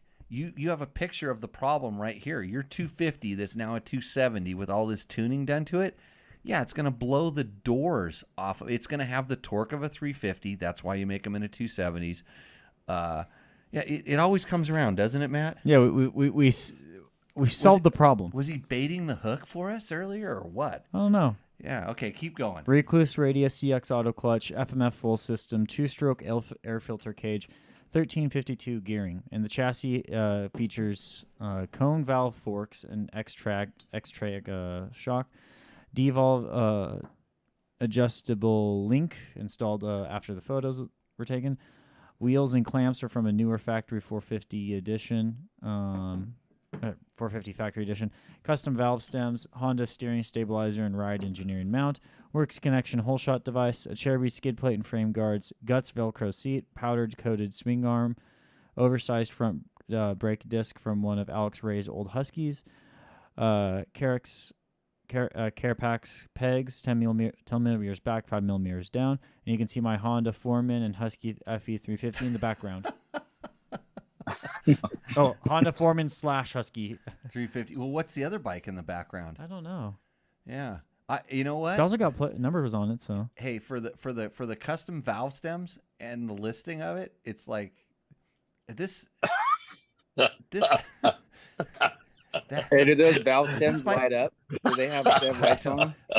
For an emergency. I had some that were like these mushroom shaped ones, and when the bike spun, they were LEDs and they lit up. We used to stick them on a couple bikes of the Dirt Rider 24-hour back in the day. Yeah, this just for the valve stems alone, that bike that'd be a fun bike to ride. I mean, I always liked the big bore 250Fs and stuff. So yeah, now I understand the problem a little bit better. What are we thinking, guys? It has all the bells and jingles in this thing, man. This is great. So you're saying it roosts? Yeah, oh yeah, it does. I like it. Yeah, nice this bike has all the bells and whistles. Like it literally is the ultimate 250. So I just wish it was at the track instead of in his backyard. On a stand in front of his Honda Foreman. He just chimed in on the chat as well. Look at those valve stems. Hey, I tell you what, that valve stem reminds me of a dog when it's shimmying up and down on my leg, if you know what I mean. So got to be careful when you start pointing out the obvious here. You don't want to get run over by that tire, man. Yeah. So Horace, you're now we seem to understand your problem a little bit better. Yes, that bike will make your 350 feel a little bit anemic, but I promise you, actually someday you should do this. You should get you and your buddy. You should go out there and find someplace where it's a dirt road. A nice smooth dirt road where you can put the bikes in third gear and you go 1, 2, 3, and when you say 3, you both whack the throttle wide open and roll it on. And I want you to see which one's faster. I want you to see which one, and just make sure when you whack the throttle on, you turn it all the way on and just hold it there, and you hold them till they hit the rev limiter. And if it seems like the gear ratios are off, but I remember the gear ratio. No, somebody else gave us gear ratios. Did he give us the gear ratios on? No, no, I think he gave us. No, he said it gear ratio on the other one too, but this one's gear ratios. Yeah, too. Yeah. I think they'll be kind of even, and you'll be impressed on which one is faster and which one is slower. But and bike Roost, he needs a dual front disc brake. What? It's a Roost. He has So. Yeah, so the other picture in the background, Horace, is also a 250. I think it almost looks like a Suzuki, doesn't it? The one in the back corner, kind of right off the front number plate. No, it still looks like a Husky to me. It does? Yeah, the way that fender is shaped, the rear fender shaped, it looks Oh. a lot like the rear fender shape on this one. Yeah, could be. I This is can probably, yeah, I can I- see the husky thing on the back below in the the back? 9. Okay. Yeah, Yeah. yeah, it's a So husky. I think he's just feeling the open exhaust and the ability for it to kind of like have pop or snap where the other bike is smooth and tractable. So I'm gonna go with a Roost on this as well. Everybody else, we all in agreement? Oh Yep. yeah, that's a nice bike. Yeah. By Does he the wanna way, sell all his- of these. Does he want to sell us 350? Does he want his stock 350? By the way, thanks to all of our Rooster Endo submissions. You guys are driving me to drinking. And by the way, tonight it's Don Cayo. Don Cayo, Anejo. huh? Extra Anejo. Yeah, you can't get this in the States here, Victor. This is something you're going to have to export back up here for me. In the back Añejo, of the not truck, Anejo. stuffed underneath the pegs, the pigs. So, okay, next. Okay, so the last submission for the night is going to be from a John Ecker, which I forgot to do that. Here we go. A John Ecker. Winner, Yamaha. By the way, this show is brought to you by Yamaha, bringing Give me a you big picture. fine YZ, FX, and WR motorcycles. There we go. If you're looking to win every time you go out and ride, you probably want to bring a drinking, Yamaha. Matt? And the best thing about that is what do you do? Shake the photo around? Yeah. Yeah. If you're on a YZ or FX, it comes with that super awesome power tuner. And I put a competition ECU on our WR, and I turned that thing into a fire breather, and then I pushed the button, and I turned it into an awesome trail machine. One button push and few minutes on my little app, and I've got the perfect bike. Kind of like what Jason is trying to do with that KTM, but he seems to be having problems with all the spooge. I don't have this. This is too clean, man. This is too clean. Well, I guess he took the picture in the shop. The only thing he didn't do was have his wife draped over the top of it. Let's go, Matt. What do we got? 2018 YZ250. Tune the carb, set the suspension, and add some hand guards, and it's a perfect bike. Couldn't have said it better myself. Maybe he should do our Yamaha reads, right? Yeah. He's got some graphics on it, right? Yeah. Some numbers. I would say that's the restyle kit, but that look came stock on the 2018s, didn't it? Yeah, I think that's when they started upgrading them, and they look so much better. My bike, and I guess it's probably because I actually spray painted my numbers on my bike, my 125. That looks nice. That's a nice bike. But due to the, I wonder if he could come over and do some construction projects there. He looks like he's got a couple tools and some plywood laying around in the back. But that's all you have to do to your Yamaha to make it awesome, is just leave it stock, and it rips. Jason, this guy, I don't see any spooge coming out of his muffler either. Imagine that. There's no spooge. You know what? Like the Yamaha, Very clean. the Yamaha YZ250. Honestly, like the stock YZ250 is probably one of the most fun bikes. Like it has incredible power, amazing suspension. Like there's really no need to put a bunch of parts on that bike for sure. Yeah, if it's there's bikes like this in all different kinds of segments. There's certain bikes that just stand out as something you can just buy and ride. And I actually, when a lot of times when I'm like, just cruising the used thing, if I see like a stock Yamaha YZ125 come up, the first thing I do is look at the price, and if it's reasonable, I'm like, oh yeah, I think I want to buy this. But this is one of those bikes that's just a really good bike. I'm gonna go. Everything about this bike is good except for the photo. I like the bike. But I probably should stay away from picking on the photo. But then I don't want it to be a 5 for 5. I don't want it to be easy on the Roost. So I'm gonna let everybody else vote first. Victor? I would say Roost only. What about that brake disc protection on the back? Is that stock from those bikes? I don't know anything about Yamaha, though. Oh, interesting. Yeah, no, they come with a little stock thing. The only other thing I'm looking at is kind of at the rear muffler. The only muffler. The muffler, it looks like I think that's just the number plate, the trimming of the number plate. It almost looks like there's some sort of a protector or something on there, but Kind of squarey, huh? Yeah, the stock ones are actually pretty long.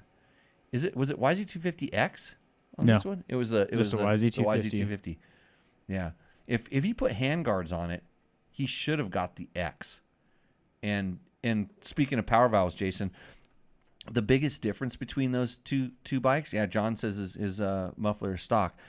The one thing they changed between the YZ250 and the YZ250X is the ramp of the power valve, and it's amazing how much of a difference that makes in just the kind of the character of the power delivery, where it still has that really good snap, but the way it kind of delivers it, and it kind of when that power valve starts opening, it just torques. It seems like it torques for a little bit longer, and then waits a little bit longer before it really starts ripping up on top. So, interesting. Yeah, I will go, but you can do that with your power valve adjuster spring. It'll allow these kind of changes. That's really the one thing that the KTM it's such an advantage. Yeah, I'm gonna go Roost. What do you think, Jason? You know, I think he could have taken it outside, you know, and it gave a little bit You're better gonna make me switch background, right? Right. But the fact that he has that YZ250 in his garage and he's keeping it stock because stock is the best in that platform. I mean, I'm gonna Roost it. Okay. I'm feeling generous tonight, but next time he sends something in, like let's get a little spicy on the photo. Yeah. Okay. Agreed. Now we always give them crap because like we were asking at the beginning of the show, we were asking for photos because we just didn't have any submissions this week. It was a little bit low, but I mean, what are you going to run outside and it's like it's 7:00, it's dark some places. You're not going to be able to get your wife all spiffied up to hang all over your bike, all that kind of stuff. Wife, girlfriend. Can't do that here in LA. Yeah. Well, you get shot. You get robbed. Yeah. Rob, well, he said he has a follow-up pic for me. Okay, he's got a picture from the ride. Yeah, it was hard. He could have to had find his wife take a picture of him on the bike, right? Like switch it up a little bit. Right. Well, it depends on what you're looking at there, Jason. So, okay. Well, there we go. Here's the. He already sent it in. Yeah, he's using that thing. Yeah, there we go. I almost like that better because he doesn't have anything on the bike that we need to see. Yeah. Except he used the crap out of that thing. That's good. Yeah, that's even a better makes me want Roost. to ride. Where's that dirt? I know. I want to ride that dirt. Hold on. Let me guess. I think he included it. I'm gonna guess, and I'm gonna go. Oh boy, I want to say. I know a comment popped up, and I don't even want to look at it. No, hysteria. No. This is like. I have the answer. I want to say it's like Tennessee or Oklahoma. I was gonna say Oklahoma or Texas. Yeah. Texas. Do you have any other guests? Or sorry, Victor, do you have a guess? Victor, where's he from? Victor said Hesperia. Victor doesn't get out. It's either Southern California or Mexico. Got it. There's only 2 places in the world. Dude, correct answer is Savannah, Georgia. Savannah, Georgia. Oh, yeah, the red clay. Should have known. Yeah. I didn't go deep south enough. Yeah, sweet the bike's got the crunk in it. Mm-hmm. So, okay, everybody. And this answers my issue with this bike was it was looking so clean. I wasn't seeing any evidence of it being ridden. Oh no, I could tell it'd been ridden from the photo.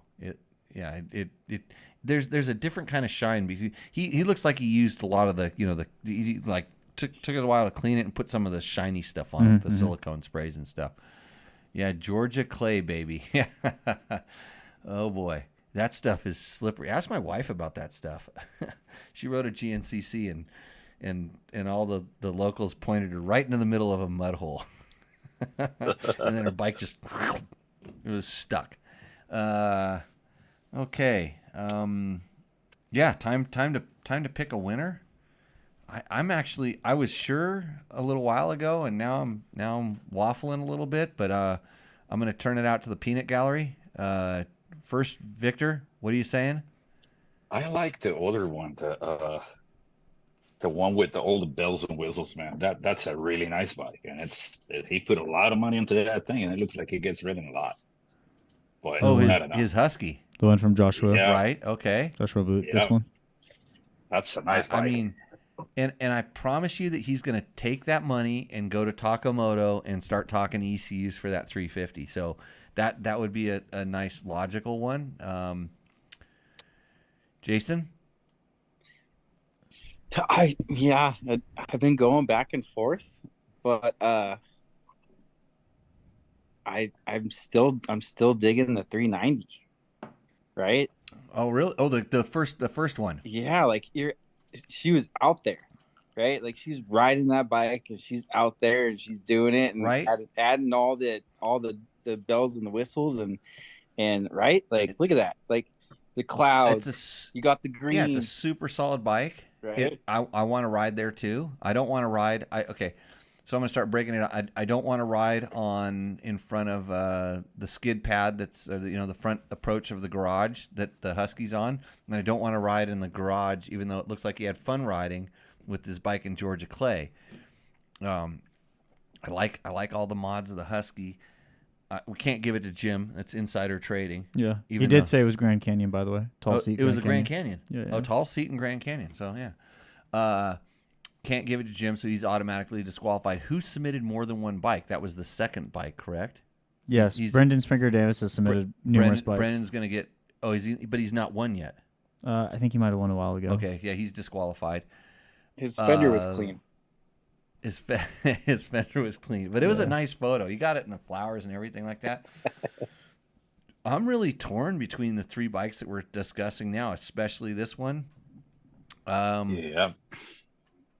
Victor, can we sway your opinion a little bit? Can we get you on board with the KTM 390? Well, it's a better picture. It's not on top of the septic tank like the other one, but yeah. And so this is Brenda's bike? No. Yep. What's her name? Brenda? This is Jennifer. Jennifer, yeah. Jennifer. Yeah, names elude me. They're all the same. She can use the money to buy the fender extender kit so she doesn't get mud in her front tire or get a smaller tank bag. She'd almost have to go to Rottweiler to do that. It's like kind of a different but yeah, I'm sure there's some stuff at Takamoto. I like the fact that she said she used the Kenda big blocks because of something I said, which is really good. And I'm always picking on Canadians. Like I really kept my mouth shut because I already said what dude's bike was this or something like that. So I'm feeling a little remorse here, and I'm gonna give it to Jennifer. I think Jennifer decided that's good choice. That's a good bike, and we're always picking dirt bikes all the time, and I like our adventure riding friends. I think that's I think her bike is super solid and well put together. Give it to the Canadian. It's worth 120. It's the Canadian, eh? Yeah. So, anyways, don't blind your eyes when you come out from underground, when you come outside to actually get the check. Be very careful about this. But man, I bet you the weather's really nice up there now when it's 130 degrees down here in the desert. Well, I got a bunch of fires up there, so they're all smoked that's out. Right, yeah. It's the other side of the world. How does that happen? Someplace where it seems like it's so wet. So anyways, thank you everybody for joining in with the Rooster Endo segment. This is brought to you by Takamoto, and of course all of our other sponsors allow us to be here. So don't forget Double Take Mirrors, Bulletproof Design, Seat Concepts, Fasst Company, Trail Tech, DDC, Climb, Scott Sports. I need to talk to Knowles. I might need some tear-offs for my getting roosted this weekend at Washougal. Of course, Takamoto and Yamaha. So thanks for all of them. Hey, thank you, Victor and Jason, for joining in. Anytime. Victor, get back to us with that question. If this solves the problem. I'm going to try because, man, it's annoying. Really, it is annoying. Yeah, and Jason, awesome to have you on the show. It's been a little while. I might contact you here when I might be rolling through Idaho on my way home. Yeah, I'm please not do. really sure. Please Yeah, do so, hit me up. I'm going to San Diego on Friday. I'll be home on Sunday night. But if you want to stop in next week, I got a room upstairs for you. You can more than I'll be rolling my motorhome. I'm like living in luxury in that thing, so I'll be all good. But yeah, it's just a matter of yanking someone out to go on the trails. So we'll keep in touch with you guys. Thanks to everybody. If you're listening to this on a podcast platform, share it with a friend. If you have questions or comments, Asherito is going to call in next week. Good job on doing your homework, buddy. Learn that math. It helped Matt because he's going to need it. You ought to see Matt with a couple wrenches in his hand. It's literally, it's horrifying. There's a reason why I didn't study mechanics. Because you didn't want to break things? No. No. I did not. So, but yeah, share it with a friend. Leave your comments, questions, concerns in the comments, and let our sponsors know that we're doing a good job here. I mean, even if we're not. And by show 200, we're going to have a better format with a new segment. So if you think that you can make this show better, send us an email. Let us know. We'd like you to help us as much. Oh, product of the week. Forgot about this. Yeah. So this is this little thing. So I'm holding up basically it's a tube with a pin in it that if I pull this pin out, which has a Velcro strap on it, so you can strap it to things, but pull the pin out there. Now all of a sudden this comes out and extends. So I have this is the dealy bob. So if you have your bike on the kickstand on one side, you can take it and then you can figure out the height. You kind of guess on the height a little bit. You go ahead and put the pin back in and go like this and push it back in. The pin is pretty stout like that.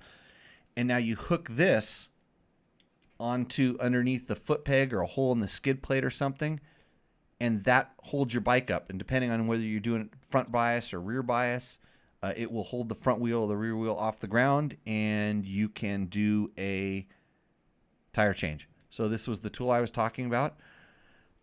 I think I got it from, go to cyclepump.com. And I believe that'll take you to a website that may or may not get you to where this thing is. But there's a few people that make these. They're out there and available. But this is what I carry around when you ask how I change my tire out in the trail. But I like running good quality tubes and good quality tires so we don't have that problem. Right, Matt? Right. So with that, everybody, thank you for joining in. And we will see you out